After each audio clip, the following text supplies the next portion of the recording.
ఈ కార్యక్రమాన్ని వీక్షిస్తున్న మీ అందరికీ నా ప్రేమపూర్వకమైన శుభాకాంక్షలు తెలియపరుస్తున్నాను. తండ్రి మరొక కార్యక్రమాన్ని చూడగలిగి ఈ రీతిగా మీ మధ్యలోకి రావటం చాలా సంతోషం. ఈ యొక్క కార్యక్రమంలో మనమందరం కూడా తండ్రి యొక్క సన్నిధిలో ఆయన కృపలో బలమైన సాధనాలుగా ప్రతి ఒక్కరిని కాపాడుతూ రక్షిస్తున్న ఎలోహీంకి మహిమ చెల్లిస్తూ ఒక పాట విందామండి. తండ్రికి మహిమ కలుగుగాక. ఈ పాట వింటుండగా అందరూ నాతో పాటు ఏకీవించి మరి మందిరంలో ఉన్నవారు చూస్తున్న వారందరూ కూడా ఆత్మీయంగా బలపడాలని కోరుకున్నాం. తండ్రికి మహిమ. హల్లెలూయా.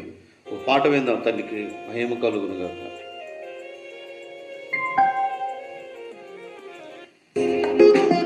హల్లెలూయా.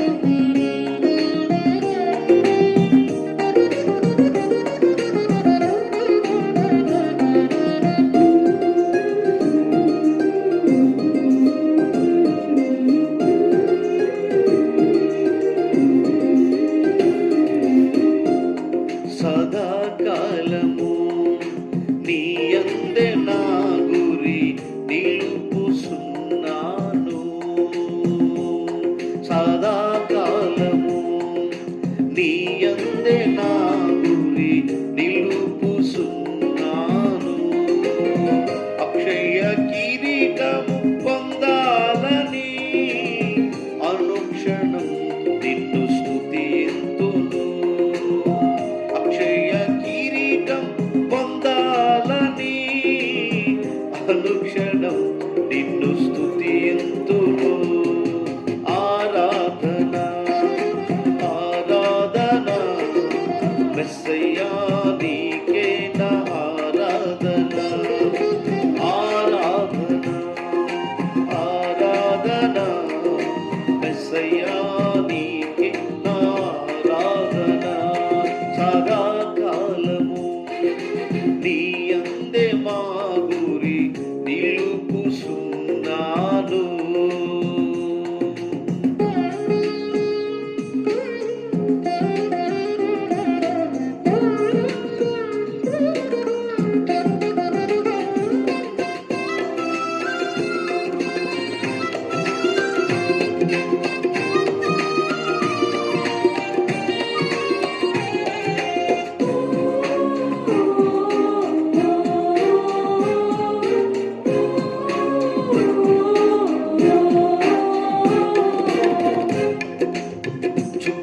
లేని నావనై సముద్రాననే చిక్కబడగా,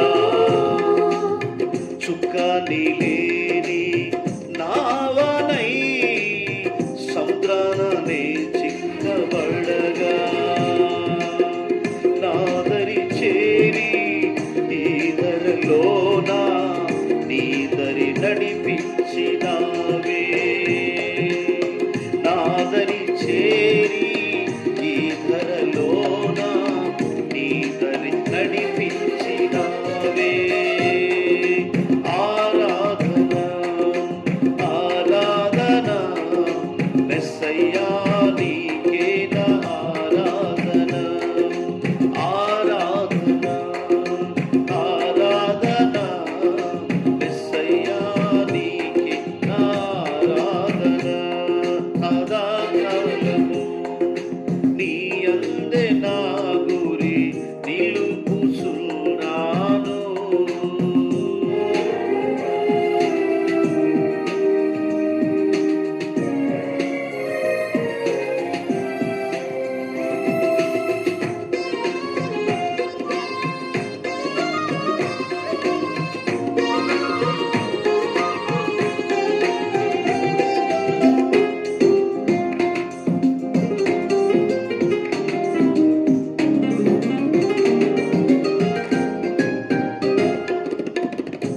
అన్యజనులు ఏకమై నిందెలు నా పైన మోపిన,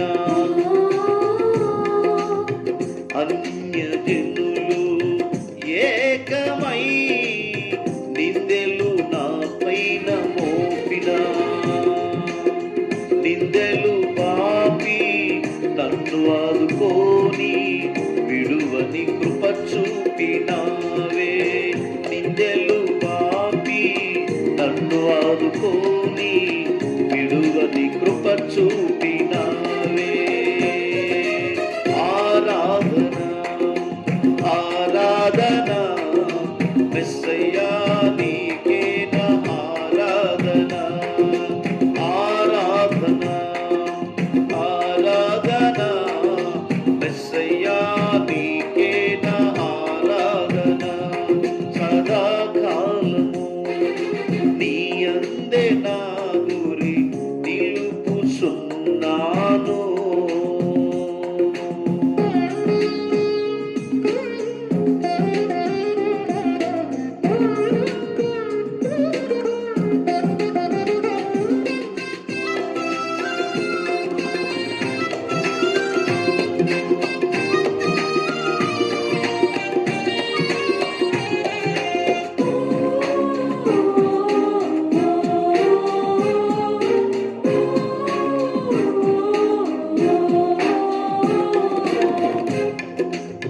నాశనకరమైన ఊబిలో నేను పడికుంగగా, నాశనకరమైన ఊబిలో నేను పడికుంగగా, హస్తము చాపి నన్ను ఆదుకోని నీ ఆత్మలు బలపరచినావే. హస్తము చాపి నన్ను ఆదుకోని ఆత్మతో బలపరచినావే. ఆరాధన ఆరాధన మెస్సయ్యా నీకే ఆరాధన. ఆరాధన ఆరాధన మెస్సయ్యా నీకే ఆరాధన. ఆరాధన సదాకాలము నీ అందే మా గురి నిలుపుచున్నాను. సదాకాలము నీ అందే మా గురి నిలుపుచున్నాను. అక్షయ కిరీటం పొందాలని అనుక్షణం నిన్ను స్తుతింతును. అక్షయ కిరీటం పొందాలని అనుక్షణం నిన్ను స్తుతింతును. ఆరాధన ఆరాధన మెస్సయ్యా నీకే నా ఆరాధన. ఆరాధన ఆరాధన మెస్సయ్యా నీకే నా. మంచిది. యాషో మెస్సయ్య గారి దివ్యనామంలో మీ అందరికి షలోమ్ అండి. ఒక చక్కటి వాక్యాన్ని మనం విందాము. తండ్రికి మహిమ కలుగును గాక. పరిశుద్ధ గ్రంథమైన బైబిల్ నుండి కొన్ని మాటలు మనం విందాం. శ్రేష్టమైన గ్రంథంలో నుండి యోహాన్ రాసిన భక్తుడైన యోహాన్ రాసినటువంటి పత్రిక మరి 8వ అధ్యాయాన్ని మనం చదువుకున్నట్లయితే 16వ వచనంలో ఈ రీతిగా రాయబడి ఉంది. ఒకసారి దయచేసి అందరూ కూడా చదువుకుంటూ తండ్రి యొక్క వాక్య జ్ఞానాన్ని మనం తెలుసుకుందాం. తండ్రికి మహిమ కలుగును గాక. శ్రేష్టమైన వాక్య భాగాన్ని భక్తుడైన యోహాను రాస్తున్న గ్రంథం పత్రిక 8వ అధ్యాయం 16వ వచనం ఒకసారి చదువుదాం. నేను ఒక్కడనై ఉండగా నేనును నా పంపిన తండ్రియు నాతో ఎవరున్నారంటే నేను ఒక్కడగా మీరు చూస్తున్నాడు కదా. నో, నాతో కూడా తండ్రి ఉన్నాడు అని ఈ లేఖనంలో యాషో మెస్సయ్య స్వయంగా చెప్తున్న మాట ఏంటంటే, నేను ఒంటరిగా ఉన్నాను అనుకుంటున్నాను, కానీ నేను ఒంటరి వాడుగా నాతో ఎవరున్నారంటే నా తండ్రి కూడా ఉన్నాడు అని లేఖనంలో తెలియపరుస్తూ ఉన్నాడు. అదే యోహాను పత్రిక 29వ వచనం 8వ అధ్యాయంలో మరొక మాట రాయబడింది. నేను నా తండ్రి ఏకమై ఉన్నాం కాబట్టి తనకిష్టమైన కార్యాలు నేను ఎల్లప్పుడూ చేయటానికి ఇష్టంగా ఉన్నాడని బైబిల్ గ్రంథంలో ఈ వాగ్దానాలు తెలియపరుస్తున్నాడు.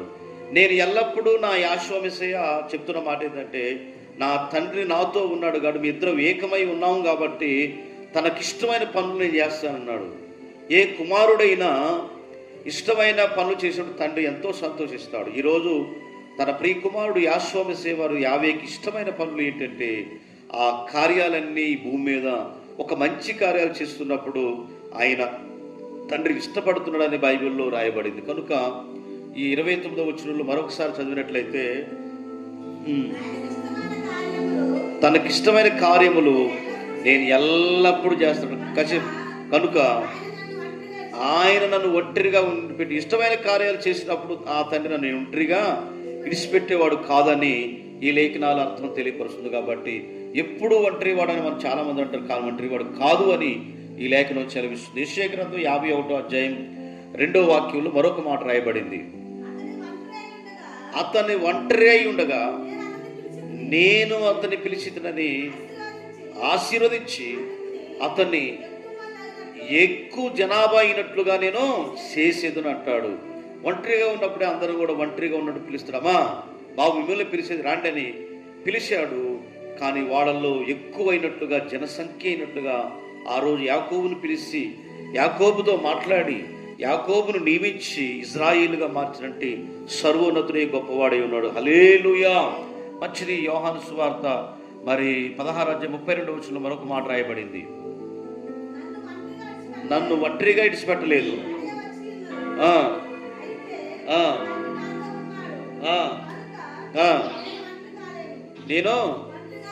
నేను ఒంటరిగా లేను. మరొకసారి చదువుదాం. నా తండ్రి నన్ను ఒంటరిగా ఇడిచిపెట్టలేదు, నా తండ్రి నన్ను ఒంటరిగా ఇడిచిపెట్టే గడియ వచ్చి ఉన్నది. అయితే తండ్రి నాతో ఉన్నాడు కాబట్టి కనుక నేను ఒంటరి వాడిని. నన్ను మిమ్మల్ని అందరూ విడిచిపెట్టే సమయం ఆసన్నమైంది.